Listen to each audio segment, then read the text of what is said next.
Democracy depends on a free press. Please support our independent journalism at democracynow.org/give. This is Democracy Now!, democracynow.org, The War and Peace Report. I'm Mimi Goodman. And I'm Nermeen Sheikh. Welcome to our listeners and viewers across the country and around the world. We begin today's show looking at Israel's ongoing targeting of Palestinian journalists. A recent report by the Costs of War Project at Brown University described the war in Gaza as the, quote, worst ever conflict for reporters in history. By one count, Israel has killed 214 Palestinian journalists in Gaza over the past 18 months, including 2 journalists killed on Wednesday, Yahya Sabi and Nur al-Din Abdo. Yahya Sabi died just hours after his wife gave birth to their first child. Meanwhile, new details have emerged about the killing of Shireen Abu Akleh, the renowned Palestinian-American Al Jazeera journalist who was fatally shot by an Israeli soldier 3 years ago on May 11, 2022. She was killed while covering an Israeli army assault on the Jenin refugee camp in the West Bank. Shireen and another reporter were against a stone wall wearing blue helmets and blue flak jackets clearly emblazoned with the word press. Shireen was shot in the head. Shireen was known throughout the Arab world for her decades of tireless reporting on Palestine. Israel initially claimed she'd been shot by Palestinian militants, but later acknowledged she was most likely shot by an Israeli soldier. But Israel has never identified the soldier who fired the fatal shot or allowed the soldier to be questioned by U.S. investigators. But a new documentary just released by Zeteo has identified and named the Israeli soldier for the first time. This is the trailer to the documentary, Who Killed Shireen? That soldier looked down his scope and could see the blue vest and that it said press. That's my belief, yes. U.S. personnel have never had access to those who are believed to have committed those shootings.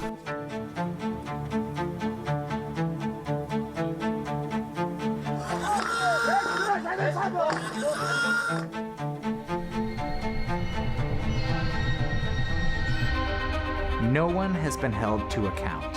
Justice has not been served. She is the first American Palestinian journalist who has been killed by Israeli forces. I want to know, who killed Shireen? How are we going to find the shooter? He's got a phone call set up with this Israeli soldier who was there that day. We just have to go over to Israel. Did you ever talk to the guy who fired the shots? Of course. I know in prison. The U.S. should have absolutely come forward and actually pressed the fact that an American citizen was killed intentionally by IDF.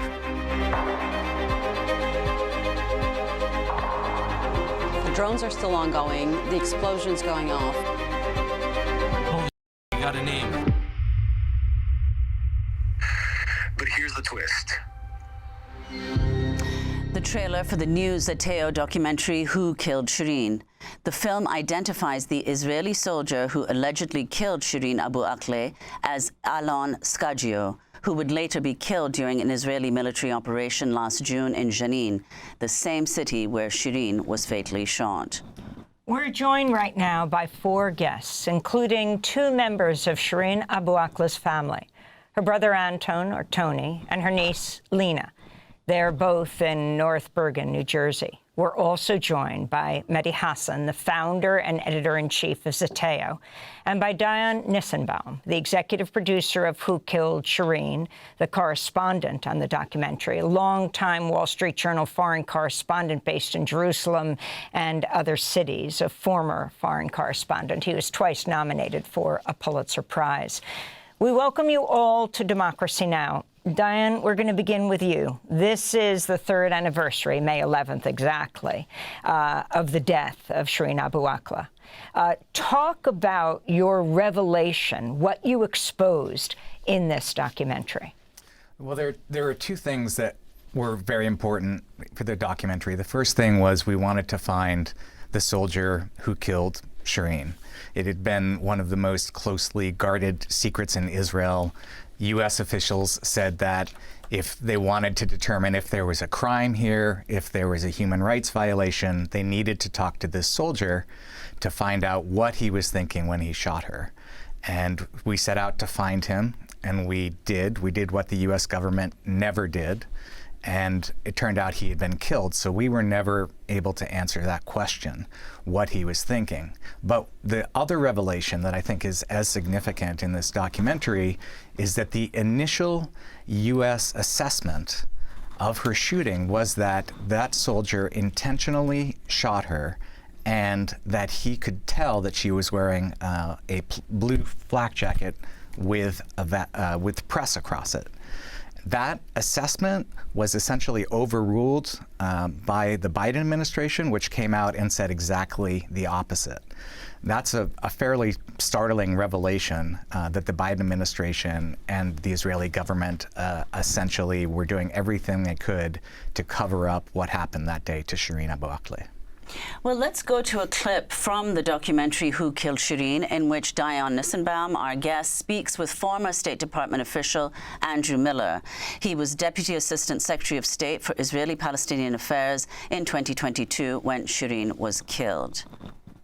It's nearly 100% certain that an Israeli soldier, likely a sniper, fired the shot that killed, or the shots that killed Shireen Abu Akleh. Based on all the information we have, it is not credible to suggest that there were targets either in front of or behind Shireen Abu Akleh. The fact that the official Israeli position remains that this was a case of crossfire. The entire episode was a mistake, as opposed to potentially a mistaken identification, or the deliberate targeting of this individual points to, I think, a broader policy of seeking to manage the narrative. And did these Israelis ever make the soldier available to the U.S. to talk about it? No, and the Israelis were not willing to present that person for even informal questioning.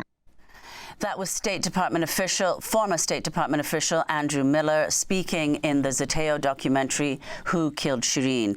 He was Deputy Assistant Secretary of State for Israeli-Palestinian Affairs in 2022 when Shireen was killed.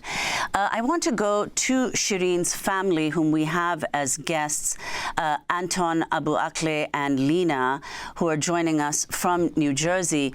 You both watched the film for the first time last night when it premiered here in New York City. Lina, if you could begin by responding to the revelations in the film. Hi, Amy. Hi, thank you for having us. Honestly, we always welcome and we appreciate journalists who try to uncover the killing of Shireen, but also who shed light on her legacy. And the documentary that was released by Zeteo and by Dion, it's really it really revealed findings that we didn't know before, but we've always known that it was an Israeli soldier who killed Shireen. And we know how the U.S. administration failed our family, failed the U.S. citizen, and failed the journalist, really. And that should be a scandal in and of itself. But most importantly, for us as a family, it's not just about one soldier. It's about the entire chain of command. It's not just the person who pulled the trigger, but who ordered the killing, and the military commanders, the elected officials. So really, it's the entire chain of commands that needs to be held to account for the killing of a journalist who was in clear press vest, press gear, marked as a journalist. And Anton, if you could respond, Shireen, of course, was your younger sister. What was your response watching the documentary last night? It's very painful to look at all these scenes again, but I really extend my appreciation to Zeteo and all those who supported and worked on this documentary, which was very revealing. Many things we didn't know. The cover-up by the Biden administration, this thing was new to us. He promised, the first statements came out from the White House and from the State Department, stressed on the importance of holding those responsible accountable. And apparently in one of the interviews held in this documentary, President Biden never raised this issue with Bennett, at that time the Prime Minister. So that's shocking to us to know. It was a total cover-up, contradictory to what they promised us. And that's, like Lina just said, it's a betrayal not only to the family, not only to Shireen, but the whole American nation. Mehdi Hasan, you've backed this documentary. It's the first big documentary Zeteo is putting out. It's also the first anniversary of the founding of Zeteo. Can you talk about the proof that you feel is here in the documentary that Alon Scaggio, and explain who he is and the unit he was a part of. Dion, it's quite something when you go to his grave, but how you can absolutely be sure this is the man. So, Amy, Nermeen, thanks for having us here. I've been on this show many times, and I just want to say, great to be here on set with both of you. Thank you for what you do. This is actually our second documentary, but it is our biggest so far, because the revelations in this film that Dion and the team put out are huge in many ways. Identifying the soldier, as you mentioned, Alon Scaggio, identifying the Biden cover-up, which we just heard Tony Abu Akleh point out. People didn't realize just how big that cover-up was. Remember, Joe Biden was the man who said, if you harm an American, we will respond. And what is very clear in the case of Shireen Abu Akleh, an American citizen who spent a lot of her life in New Jersey, they did not respond. In terms of the soldier itself, when Dion came to me and said, we want to make this film, it'll be almost like a true crime documentary. We're going to go out and find out who did it, because everyone followed the story. You guys covered it in 2022. It was a huge story in the world. But 3 years later, to not even know the name of the shooter, and I was... well, will we be able to find this out? It's one of Israel's most closely guarded secrets. And yet, Dion and his team were able to do the reporting that got inside of Duv Divan, this elite special forces unit in Israel. It literally means the cherry on top. That's how proud they are of their eliteness. And yet, no matter how elite you are, Israel's way of fighting wars means you kill innocent people. And what comes out in the film from interviews, not just with a soldier, an Israeli soldier who speaks in the film and talks about how, hey, if you see a camera, you take the shot. But also speaking to Chris Van Hollen, United States Senator from Maryland, who's been one of the few Democratic voices critical of Biden in the Senate, who says there's going to be no change in Israel's rules of engagement over the years. And therefore, it was so important on multiple levels to do this film, to identify the shooter, because, of course, as you pointed out in your news headlines, Amy, they just killed 100 Palestinians yesterday. So this is not some old story from history where this happened in 2022 and we're going back to this. Everything that happened since, you could argue, flows from that. The Americans who've been killed, the journalists who've been killed in Gaza, Palestinians, the sense of impunity that Israel has and Israel's soldiers have. There are reports that Israeli soldiers are saying to Palestinians, hey, Trump has our back. Hey, the US government has our back. And it wasn't just Trump, it was Joe Biden too. And that was why it was so important to make this film, to identify the shooter, to call out Israel's practices when it comes to journalists, and to call out the US role. I just want to go to Dion. For people who aren't familiar with the progression of what the Biden administration said, the serious cover-up, not only by Israel, but of its main military weapons supplier and supporter of its war on Gaza. And that is Joe Biden. From the beginning, first Israel said it was a Palestinian militant. At that point, what did President Biden say? So at the very beginning, they said that they wanted the shooter to be prosecuted. They used that word at the State Department and said, this person who killed an American journalist should be prosecuted. But when it started to become clear that it was probably an Israeli soldier, their tone shifted and it became talking about vague calls for accountability or changes to the rules of engagement, which never actually happened. So you got to a point where the Israeli government admitted it was likely them. The U.S. government called for them to change the rules of engagement, and the Israeli government said no. And we have this interview in the film with Senator Chris Van Hollen, who says that essentially Israel was giving the middle finger to the U.S. government on this. And we have seen since that time more Americans being killed in the West Bank, dozens and dozens and dozens of journalists being killed with no accountability. And we would like to see that change. This is a trajectory that you're seeing. You know, the blue vest no longer provides any protection for journalists in Israel. The Israeli military itself has said that wearing a blue vest with press on it does not necessarily mean that you are a journalist. They are saying that terrorists wear blue vests too. So if you are a journalist operating in the West Bank now, you have to assume that the Israeli military could target you. Well, let's go to another clip from the film Who Killed Shireen, which features Ali Sammoodi, Shireen Abu Akleh's producer, who was with Shireen when she was killed and was himself shot and injured. In the clip, he speaks to the journalist Fatma Abdul Karim. We are set up here now, even though it's we were supposed to meet at the location where you got injured and Shireen got killed. We are 5 minutes from the location in Meydan al-Awda, but you could lose your soul in the 5 minutes it would take us to reach it. You could be hit by army bullets. They could arrest you. So it is essentially impossible to get there. I believe the big disaster which prevented the occupation from being punished and repeating these crimes is the neglect and indifference by many of the institutions, especially American ones, which continue to defend the occupation. We're now approaching the 3rd anniversary of Shireen's death. How did that affect you? During that period, the occupation was making preparations for a dangerous scenario in the Jenin refugee camp. And for this reason, they didn't want witnesses. They opened fire on us in order to terrorize us enough that we wouldn't go back to the camp. And in that sense, they partially succeeded. Since then, we have been overcome by fear. From the moment Shireen was killed, I said and continued to say and will continue to say that this bullet was meant to prevent the Palestinian media from the documentation and exposure of the occupation's crimes. That was Ali Sammoodi, Shireen Abu Akleh's producer, who was with Shireen when she was killed and was himself shot and injured. We should note Ali Sammoodi was just detained by Israeli forces in late April.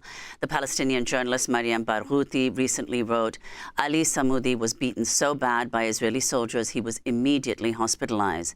This man has been one of the few journalists that continues reporting on Israeli military abuses north of the West Bank, despite the continued risk on his life, Mariam Barghouti wrote. The Committee to Protect Journalists spoke to the journalist's son, Mohammed al-Sammoodi, who told CPG, quote, "My father suffers from several illnesses, including diabetes, high blood pressure, and a stomach ulcer. He needs a diabetes injection every 2 days and a specific diet. It appears he was subjected to assault and medical neglect at the interrogation center. Our lawyer told us he was transferred to an Israeli hospital after a major setback in his health. We don't know where he is being held, interrogated, or even the hospital to which he was taken. My father has been forcibly disappeared," he said. So, Dion Nissenbaum, if you could give us the latest. You spoke to Ali Sammoodi for the documentary, and now he's been detained. Yeah, his words were prophetic, right? He talks about this was an attempt to silence journalists, and my colleague Fatima says the same thing, that these are ongoing progressive efforts to silence Palestinian journalists. And we don't know where Ali is. He has not actually been charged with anything yet. He is one of the most respected journalists in the West Bank, and we are just seeing this progression going on. So he, the latest we know is he was supposed to have a hearing, and that hearing has now been delayed to May 13th. Ali Sammoodi? That's right, and he has yet to be charged. So I want to go back to Lina Abu Akleh, who's in New Jersey, where Shireen grew up. Lina, you were listed on Time magazine's 100 emerging leaders for publicly demanding scrutiny of Israel's treatment of Palestinians. The horror and our condolences on the death of your aunt, on the killing of your aunt, and also to Anton, Shireen's brother. Lina, you've also, of course, spoken to Ali Sammoodi. This continues now. He's in detention. His son says just disappeared. What are you demanding right now? We have a new administration. We've moved from the Biden administration to the Trump administration. And are you in touch with them? Are they speaking to you? Well, our demands haven't changed. From day one, we're calling for the U.S. administration to complete its investigation, or for the FBI to continue its investigation and to finally release, to finally hold someone to account. And we have enough evidence that could have been, that the administration could have used to expedite this case. But unfortunately, this new administration as well, no one has spoken to us. We haven't been in touch with anyone, and it's just been radio silence since. For us, as I said, our demands have never changed. It's been always to hold the entire system to account, the entire chain of command, the military, for the killing of an American citizen, a journalist, Palestinian-American journalist. As we've been talking, targeting journalists isn't happening just by shooting at them or killing them. There's so many different forms of targeting journalists, especially in Gaza and the West Bank and Jerusalem. So for us, it's really important as a family that we don't see other families experience what we are going through. For this, for impunity, for Israel's impunity to end, because at the end of the day, accountability is the only way to put an end to this impunity. I am horrified to ask this question to Shireen's family members, to Lina, to Tony, Shireen's brother, but the revelation in the film, we were all there last night at its premiere in New York, that the Israeli soldiers are using a photograph of Shireen's face for target practice. Tony Abu Akleh, if you could respond. You know, there is no words to describe our sorrow and pain hearing this. But, you know, I would just want to know why. Why would they do things? What did Shireen do to them for them to use her as a target practice? You know, this is absolutely barbaric act, unjustified. And we really hope that this the U.S. administration will be able to put an end to all this impunity they are enjoying. If they didn't enjoy all this impunity, they wouldn't have been doing this. Practicing on a journalist, why? You know, you can practice on anything, but on a journalist, this shows that this targeting of more journalists, whether in Gaza and Palestine, it's systematic. It's been planned for, and they've been targeting and shutting off those voices, those reports from reaching anywhere in the world. And Anton, if you could say, you know, you mentioned last night as well, Shireen was in fact extremely cautious as a journalist. If you could elaborate on that, what precisely? Absolutely. Absolutely. Shireen was very careful. Every time she's in the field, she would take her time to put on the gear, the required helmet, the vest, with press written on it before going there. She also tried to identify herself as a journalist, whether to the Israelis or to the Palestinians, so she's not attacked. And she always went by the book, followed the rules, how to act, how to be careful, how to speak to those people involved, so she can protect herself. But unfortunately, this soldier, as stated in the documentary, targeted Shireen just because she's Shireen and she's a journalist. That's it. There is no other explanation. 16 bullets were fired on Shireen.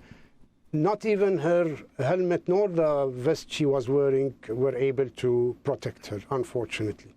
Mehdi Hasan, you wanted to respond. So Tony asks, why? Why would you do this? Why would you target not just a journalist in the field, but then use her face for target practice, as Dion and his team reveal in the film?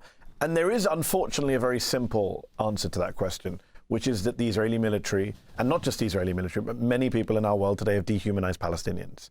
There is the removal of humanity from the people you are oppressing, occupying, subjugating, and killing. It doesn't matter if you're an American citizen. It doesn't matter if you have a press jacket on. It only matters that you are Palestinian in the sniper sights. And that is how they have managed to pull off the killing of so many journalists, so many children. The first documentary we commissioned last year was called Israel's Real Extremism. And it was about the Israeli soldiers who go into Gaza and make TikTok videos wearing Palestinian women's underwear, playing with Palestinian children's toys. It is the ultimate form of dehumanization, the idea that these people don't count, their lives have no value. And what's so tragic and shocking, and the film exposes this, is that Joe Biden, forget the Israeli military, Joe Biden also joined in that dehumanization. Do you remember at the start of this conflict, when he comes out and he says, well, I'm not sure I believe the Palestinian death toll numbers. When he puts out a statement at the 100 days after October 7th and doesn't mention Palestinian casualties. And that has been the fundamental problem. This was the great comforter-in-chief. Joe Biden was supposed to be the empath. And yet, as Tony points out, what was so shocking in the film is he didn't even raise Shireen's case with Naftali Bennett, the Prime Minister of Israel at the time. Again, would he have done that if it was an American journalist in Moscow? We know that's not the case. We know when American journalists, especially white American journalists, are taken elsewhere in the world, the government gives a damn. And yet in the case of Shireen, the only explanation is because she was a Palestinian-American journalist. You know, in the United States, the U.S. government is responsible for American citizens, which Biden pointed out at the beginning when he thought it was a Palestinian militant who had killed her. But Lina, you yourself are a journalist, and I'm thinking, I want to hear your response to using her face, because of course that is not just the face of Shireen, but I think it's the face of journalism. And it's not just American journalism, of course. I mean, in fact, she's known to hundreds of millions of people around the world as the face and voice of Al Jazeera Arabic. She spoke in Arabic. She was known as that to the rest of the world. But to see that and that revealed in this documentary. Yeah, it was horrifying, actually. And it just goes on to show how the Israeli military is built. It's barbarism, it's the character of revenge, of hate, and that is part of the entire system. And as Mehdi and as my father just mentioned, this is all about dehumanizing Palestinians, regardless if they're journalists, if they're doctors, they're officials. For them, they simply don't care about Palestinian lives. And for us, Shireen will always be the voice of Palestine, and she continues to be remembered for the legacy that she left behind. And she continues to live through so many journalists who have picked up the microphone, who have picked up the camera just because of Shireen. So regardless of how the Israeli military continues to dehumanize journalists and how the U.S. fails to protect Palestinian-American journalists, we will continue to push forward to continue to highlight the life and the legacy that Shireen left behind. Well, let's turn to Shireen Abu Akleh in her own words. This is an excerpt from the Al Jazeera English documentary, The Killing of Shireen Abu Akleh.